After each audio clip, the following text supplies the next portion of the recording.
Noches. Hoy día vamos a hablar sobre ese video trata de una forma de ver a las mitocondrias, no solamente como una organela energética, sino cuáles son las relaciones de las mitocondrias con las demás organelas y cómo participan en la actividad celular. Veamos este video.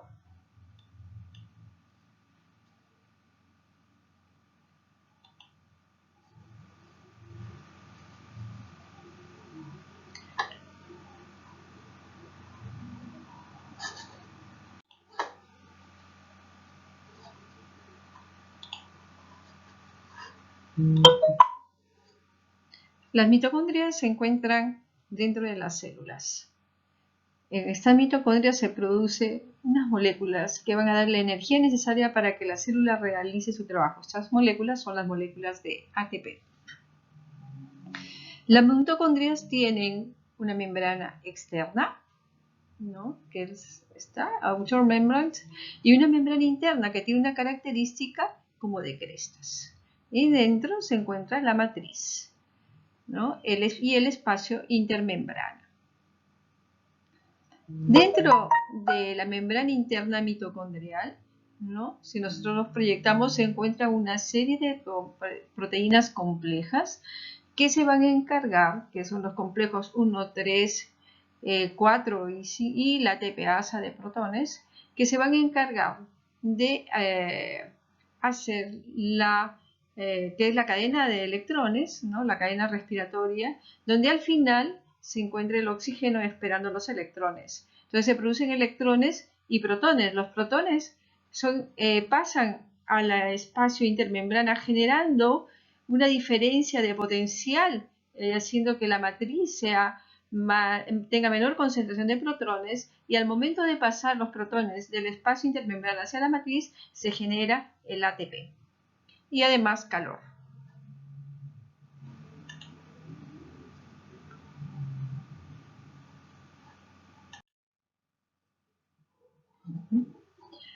La endosimbiosis es la teoría que explica cómo las mitocondrias, ¿no?, se generaron dentro de las células eucariotas. En esta hipótesis se habla de que las mitocondrias, ¿no?, eran unas alfa proteobacterias. Esas alfa proteobacterias tenían un metabolismo que utilizaba, ¿no?, ambas vías, producía protones y producía CO2, y utilizaba una vía aerobia y una anaerobia facultativa.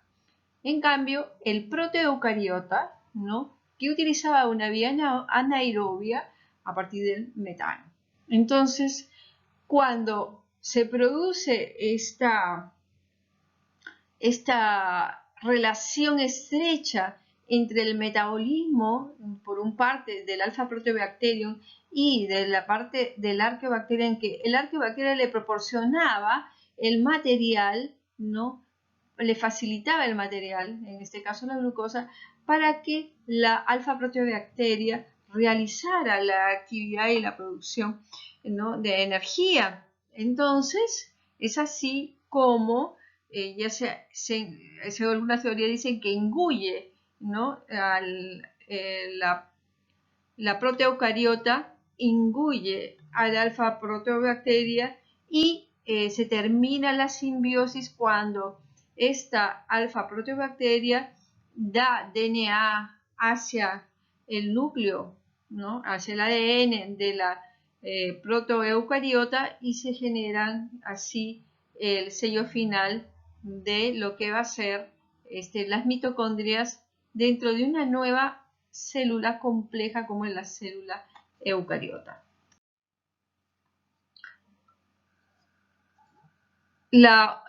Nosotros tenemos aquí entonces que la mitocondria, como vieron en el video, además de producir la energía, tiene que ver en las vías, la homeostasis mitocondrial tiene que ver en las vías de señalización que van a regular la longevidad y la duración de la salud, ¿no?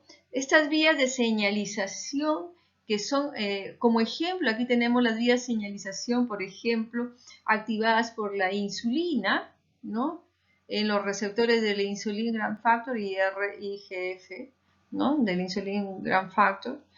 Y esta activación de los receptores, ¿no? Del crecimiento similares a la insulina, ¿no? van a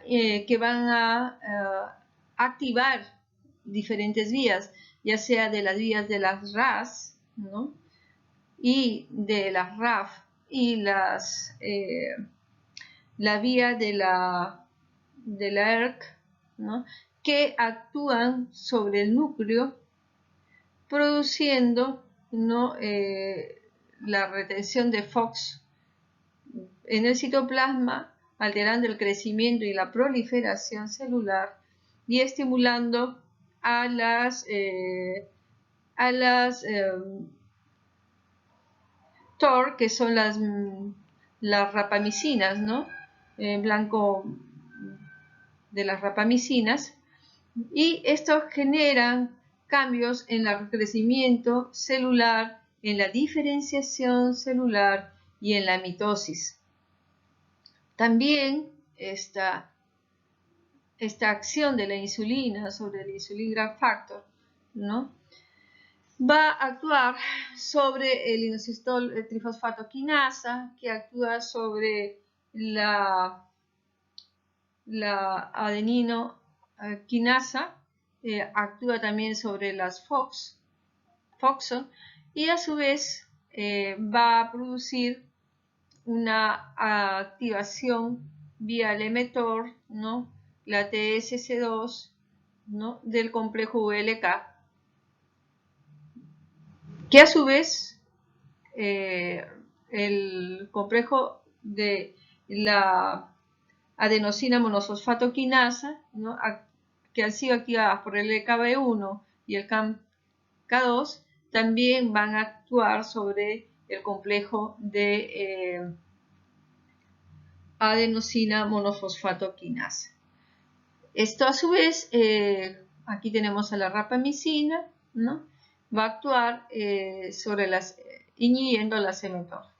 Y esto va a producir un aumento de la integridad del ADN y un aumento de la mitofagia, ¿no?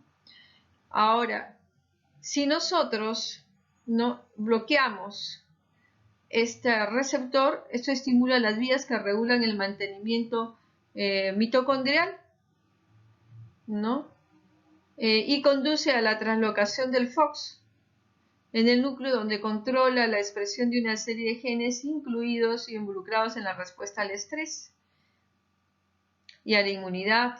La rapamicina y la adenosina monofosfato quinasa, activadas después de un aumento de la relación entre el adenosina monofosfato y el ATP, inhibe, ¿no? a las mTOR, que son las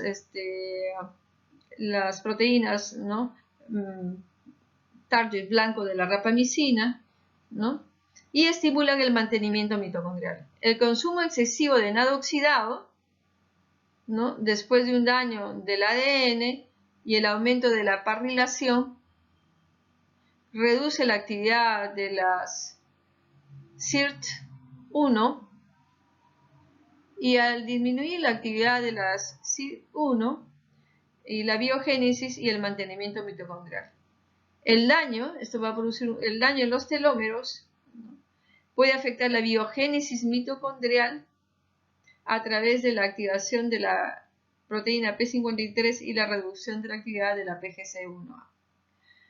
Como se observará, la integridad de las vías de la homeostasis mitocondrial, ¿no? que incluye la mitofagia, ¿no? el reemplazo de proteínas, entre otros mecanismos, va a ser importante y va a estar dado y señalizado por una serie de receptores. Hemos puesto el ejemplo del insulin growth factor. Es importante también considerar, tanto en salud como en enfermedad, que las mitocondrias tienen contacto con otras organelas. Y entre las organelas a las que tienen contacto son el retículo endoplásmico, los lisosomas, el peroxisoma, los gotas lipídicas, el melanosoma y el aparato de Golgi. Y este contacto se establece a través de receptores que se encuentran en la membrana externa mitocondrial, ¿no? Así observamos nosotros, por ejemplo, que este es el retículo endoplásmico, ¿no? El retículo endoplásmico tiene una serie de mecanismos y proteínas, ¿no? Que van a... aquí están las proteínas asociadas a vesículas, los receptores de fosfato de triinositol, ¿no? Las BAP, que son las proteínas también del tejido adiposo brown, del marrón, ¿no? Y como vamos a ver más adelante, estas van a interactuar con las proteínas a nivel del mitocondrio y van a producir una serie y desencadenar una serie de mecanismos. Y estos mecanismos que vamos a ver son, por ejemplo, en el tráfico de los fosfolípidos, a nivel de la dinámica mitocondrial, ya sea en la fisión o en la fusión de las mitocondrias, también del señalamiento del calcio para el flujo de calcio, que es importante porque va a activar una serie de mecanismos a nivel tanto del intracelular como intramitocondrial en la respuesta al doblamiento de proteínas, en la iniciación de la apoptosis y en la formación del autofagosoma, ¿no? Entonces aquí tenemos, por ejemplo, que las mitocondrias no están distribuidas al azar dentro de la célula. Están distribuidas donde la célula las necesita. Y es importante porque en el caso de las neuronas específicamente, ¿no? Esas van a estar, por ejemplo, en determinadas áreas donde se va a necesitar que haya un flujo de calcio o haya cantidad de ATP. Estas mitocondrias también son trasladadas, ¿no? a través de los microtúbulos y se mueven a lo largo de los microtúbulos, ya sea en forma retrógrada, en este caso en relación con la direína, o en forma arterógrada a través de la quinesina y la quinesina 3. A su vez, cuando están ancladas por la cinta filina. Esta actividad de movimiento en las mitocondrias a lo largo de los filamentos de actina está mediado por la proteína MIO19. Entonces aquí las mitocondrias tienen varios mecanismos de homeostasis. Uno de esos mecanismos es y de división de mitocondrial, ¿no? Una vez que se ha producido la duplicación del ADN mitocondrial, se involucran a la proteína no relacionada de DRP1, que es la proteína relacionada a la dinamina, que va a potenciar la fisión a través de las metafisinas y F y el contacto con actina y membranas del retículo endoplásmico para que se produzca la fisión de la mitocondria. Igual para la fusión vamos a tener que la metafisina N1 y 2 no van a expresarse a nivel de las membranas externas mitocondriales, y esto va a hacer que la OPA1, que es una proteína que se ve en la atrofia óptica, ¿no? Permita la fusión, ¿no? La expresión a este nivel y permita la fusión de la mitocondria. Entonces, ahora las mitocondrias tienen un sistema que va a permitir que tenga un control sobre qué está bien y qué está mal. Igual que la célula no tiene sus proteínas marcadoras, ¿no? Que nos van a decir, bueno, está mal esta parte y entonces tiene que ser destruida esa proteína para renovarla y tener una nueva proteína. Es igual. Entonces aquí las proteínas mitocondriales mal plegadas y desnaturalizadas, ¿no? Cuando están mal plegadas, van a ser degradadas por proteasas mitocondriales locales, ¿no? Que como la paraplegina y la AFG3L2, que se encuentran en la matriz mitocondrial y el espacio intermembrana, ¿no? Y las membranas internas mitocondriales. El otro mecanismo es que, por ejemplo, una porción de mitocondrias que contiene lípidos y proteínas que brota de la mitocondria, ¿no? Y es degradada, ¿no?, al citosol para su degradación con los lisosomas.